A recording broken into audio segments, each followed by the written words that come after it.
864. That is the number of hours the average person spends on social media per year. That comes out to be about 2 hours a day, 36 days in a year. That is over a month of your entire life gone to social media. That is over a month of your life gone to a screen, to an app that really does not give you anything in return. Nothing of value, right? Really, if you think about it, that's probably more on the conservative side. Most people, I think, spend a whole lot more than 2 hours a day. I know when I had social media, I would easily spend 2 hours, sometimes more, on it every day. So, as we celebrate America's 250th birthday, happy birthday, America! I've got my Freedom, my Charlie Kirk Freedom t-shirt.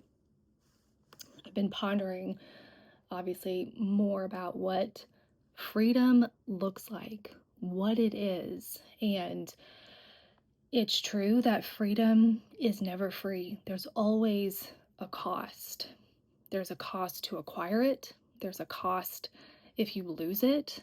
There's a cost to maintain it and to keep it. There is an immense responsibility of those who are free to maintain the values, the principles, and the boundaries that are required to stay free. And I don't believe our founding fathers sacrificed their very lives, their comfort, their health, just to have the nation that they built be ruled by unelected algorithms 250 years later. Is it really freedom to lose 36 days of your life every year? And it's probably more if we're being honest. So 36 days, 864 hours, probably more, but we'll just go with the average. That is time that you could be investing, reading incredible books, learning languages, learning and studying the lives of the great men and women who built this incredible country that I call home and that I am so proud to be a citizen of. You could also be using that time to explore your hometown, explore your nation. And if you're here in the States, this is a giant country. There is so much to explore and learn and see and experience. 36 days that you could invest building community, investing your time in a local church, in starting a hobby group, actually getting together with people in real time, actually going to a fireworks show instead of just watching it on television. And obviously that's not going to be feasible for everybody. I get that. But 36 days that you could also be investing to understand and explore what your creative calling is, what your place in the world is. You're not going to get that from social media. You're just not. This is really what I mean when I talk about opting out of modern life. It's not neglecting the time that we're living in. It's choosing to say these algorithms do not get a say. They're not in the driver's seat. I am not going to give them the place of God that they seem really comfortable playing at this moment.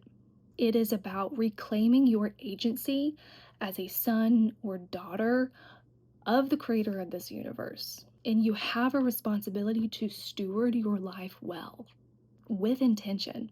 So when I talk about, again, opting out, this is not a cutesy little internet trend or something that I thought, oh, that'd be a good idea for content. No, I am living this out. This is my life. And it's also a reclamation of your own life. So here's what I'm doing this weekend. Instead of scrolling on my phone and watching everybody else's patriotic tributes to this great nation, I'm going to be reading right now. I'm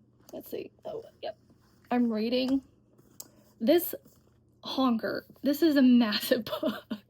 It's Kristen Love Lavransdatter. I hope I said that right. It's a Norwegian novel, supposed to be their most famous one.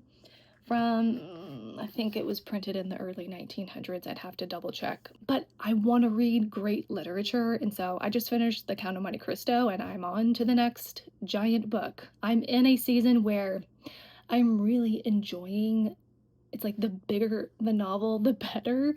So, and I just want to challenge my mind. So that's what you can be doing with this time, with that 36 days, probably more than that, 36 days that you could be reading great books. You can be reading the things that our founding fathers were reading. They were studying Plato, they were studying Aristotle, they were studying the Bible, they were studying the greats.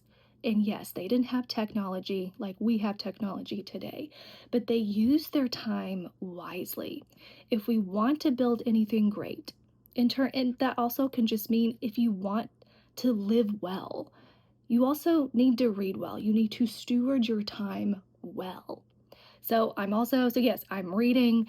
I am going to be participating in my town's celebration of the 4th of July. I think the fireworks show starts super late, but America only turns 250 one time, and it's going to be a late night, a late and loud night, but I'm here for it, and I'm really excited.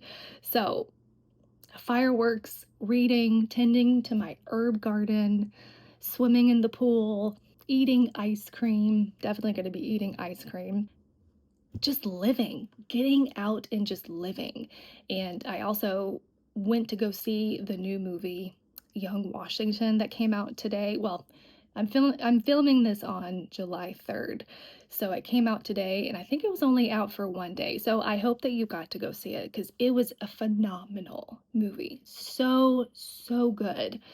And it just reinvigorated and just reminded me why I love this country so much, why freedom is so important to maintain, to protect, to preserve. So, if it's still playing somewhere in your town, definitely go see it. But it inspired me even more just to not take for granted my own freedom. But if you're living in the 21st century, if you're living in 2026 and you're watching this, you have an element of agency and personal responsibility. You have free will. Steward your time well. Slow down. Get off social media, and I'm going to be talking about that till the end of time just to get off those apps because they're not cultivating anything rich in you. And if you want to live well, you need to slow down long enough to cultivate your own mental garden, your own internal garden. If you want to go deeper into these topics and reflections, come find me over on Substack. We're growing a pretty cool community over there.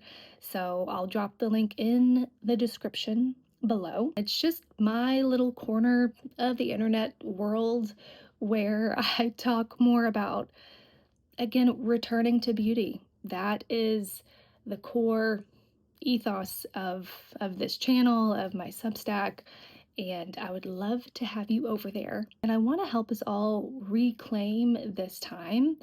You know, if you're wanting to get off social media eventually, and listen, it was a slow road for me.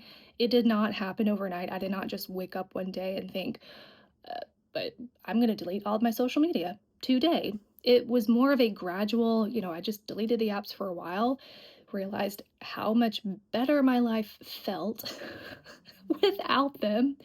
And it's kind of one thing led to another. And it's like, yeah, I'm not on here. I might as well just delete them and not even give myself the temptation to be like, I'm a little curious what's happening on the socials.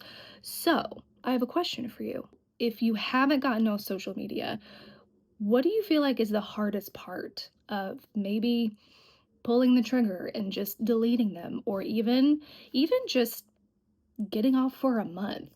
What is the hardest part about that? I would love to know and understand because I think a lot of people were where I was, and they don't like being on there, but it's like you kind of feel stuck where it's like everyone's there, so I might as well stay, or I need it for business or whatnot. So I would love to do my part and offer some kind of help. I don't know what that would look like, but I would love to hear from you. I would love to know what the hardest part is for you getting off social media. So let me know in the comments below as well. On that note, I am wishing you a wonderful and happy 4th of July. Happy birthday, America. Happy 250th birthday, America. And I will see you in the next video.